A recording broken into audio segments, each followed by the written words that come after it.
UP विधानसभा चुनाव के सातों चरणों के लिए मतदान प्रक्रिया संपन्न हो गई है और अब इन चुनावों को लेकर जो एग्जिट पोल सामने आए हैं उसमें बीजेपी एक बार फिर से सरकार बनाते दिख रही है।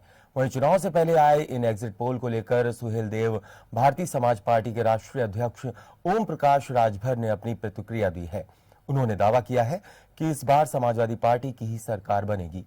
उन्होंने कहा कि पश्चिम बंगाल और राजस्थान की तरह ही उत्तर प्रदेश के एग्जिट पोल भी फेल साबित होंगे।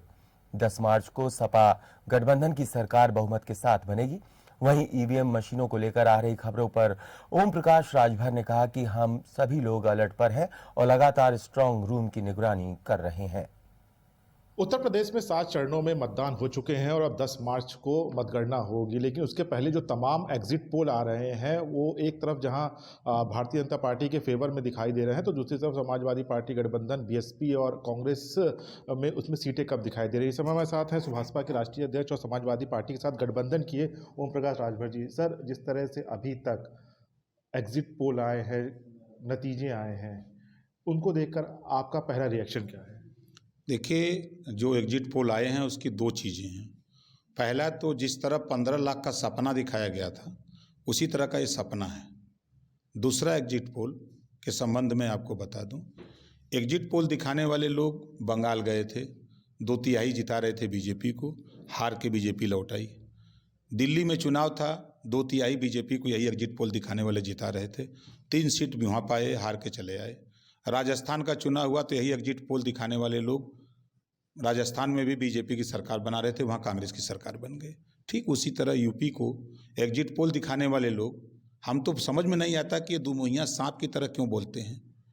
जब पहले चरण का चुनाव हुआ तो यही एग्जिट पोल दिखाने वाले लोगों ने कहा कि समाजवादी पार्टी बढ़त में है, दूसरे में बढ़त में है, तीसरे में बढ़त में है, चौथे में कमज़ोर है। यही एग्जिट पोल दिखाने वाले लोगों का बयान था।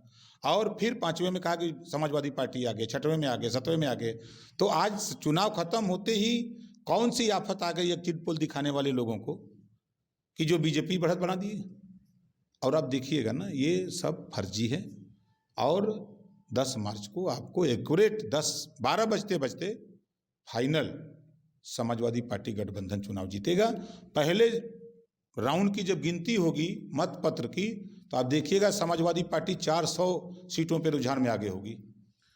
पश्चिमी उत्तर प्रदेश से चुनाव शुरू हुआ, वहाँ मुद्दों की बात हुई, लेकिन धीरे धीरे जैसे पूर्वांचल तक चुनाव बढ़ा, बीजेपी ने इस पूरे मुद्दों से हटाकर ध्रुवीकरण की तरफ इस राजनीति को कर दिया, इस चुनाव को कर दिया। तो क्या लगता है कहीं ना कहीं जो संकल्प पत्र में 2017 में वायदे किए थे, जनता वो हिसाब ना पूछे, इसलिए हिंदू मुस्लिम पाकिस्तान ये चुनाव को बीजेपी ने किया?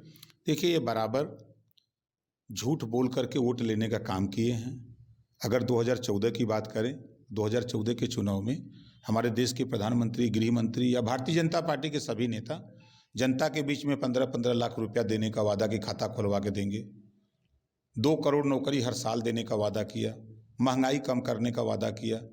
फिर उसके बाद इन लोगों ने, हमारे प्रधानमंत्री जी ने कहा था कि हम प्रधानमंत्री की जिम्मेदारी होती है देश की सुरक्षा के लिए। महंगाई पे प्रधानमंत्री बोला करते थे कि महंगाई पे हमारे देश के प्रधानमंत्री को माँ बोलने की हिम्मत नहीं है। आज हमारे प्रधानमंत्री को महंगाई का नाम लेने की हिम्मत नहीं है। तो ये हमेशा कैसे वोट मिले, बांदा से बलिया तक गंगा जी में लाशें तैर रही थी।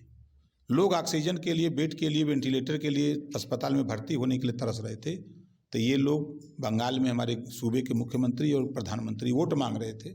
तो हमेशा ये वोट कैसे मिले इसके जुगाड़ में रहते हैं। प्रदेश में शिक्षा पे कभी ये बात नहीं कर सकते कि एक समान अनिवार्य फ्री शिक्षा कैसे हो, गरीबों को बेहतर शिक्षा कैसे मिले, नौजवानों को रोजगार कैसे मिले, इस पे ये बात नहीं करते।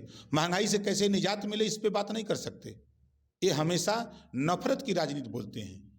हिंदू मुसलमान, भारत पाकिस्तान की बात करेंगे और वोट की बात करेंगे। प्रथम चरण से चुनाव शुरू हुआ, 7 चरण पे हो गए, लेकिन जिस तरह से बीच में तमाम, आपने देखा लखनऊ में एक तस्वीर वायरल हुई कि एक अधिकारी पेचकस और पिलास लेके घुसा, बस्ती में वीवीपैट की जो पर्चियाँ थी वो। तो क्या लगता है कि इसका अंदेशा है कि इसी के अंदेशे के जरिए बहुमत में आएंगे? क्या जो छेड़खानी की बात आप लोग लगातार कह रहे हैं कि इस पर लगाम लगनी चाहिए, लेकिन जो अधिकारी, क्योंकि सत्ता में बीजेपी है, तो क्या लगता है इसका डर है आप लोगों को? देखिए, भारतीय जनता पार्टी, इनके पास संसाधन है, पैसा है, इनके अभी अधीन अधिकारी हैं, तो स्वाभाविक है, अपने से अलर्ट रहना चाहिए, सावधान रहना चाहिए। तो हम लोग सावधान हैं और जो नियम है, चुनाव आयोग की प्रक्रिया है, उस चुनावी प्रक्रिया में हम लोग उससे आगे बढ़ करके अपने जो मत है, जो जनता ने हमको वोट दिया है, उसकी सुरक्षा की जिम्मेदारी जनता ने हमको दिया है ना। जब तक हम गिनती करा करके रिजल्ट ना दे दें, तब तक जनता को हमारे ऊपर भरोसा है ना। 10 मार्च को क्या तस्वीर होगी और आपकी क्या भूमिका होगी सरकार बनने में? देखिए, 10 मार्च को एकदम कन्फर्म है कि सरकार बनने जा रही है, कोई दिक्कत नहीं है। 10 मार्च को सरकार बनेगी, उसको कोई रोक नहीं सकता है। तो निश्चित तौर पर साफ साफ कहना है ओम प्रकाश राजभर का कि 10 मार्च को उत्तर प्रदेश में समाजवादी पार्टी और उसके गठबंधन की सरकार बनेगी और बीजेपी का सुपड़ा पूरी तरह से उत्तर प्रदेश में साफ हो जाएगा। कैमरामैन शुभम के साथ मैं राहुल श्रीवास्तव, जेएमटी न्यूज़, लखनऊ। अगर आपको हमारा वीडियो पसंद आया हो तो हमें लाइक करें, सब्सक्राइब करें और ज्यादा से ज्यादा शेयर करें और हाँ, बेल आइकॉन दबाना ना भूलें ताकि हर खबर का अपडेट आप तक पहुंचे तुरंत। आप हमें इंस्टा, ट्विटर और फेसबुक पर भी फॉलो कर सकते हैं। हमारी आईडी है @JMT News/।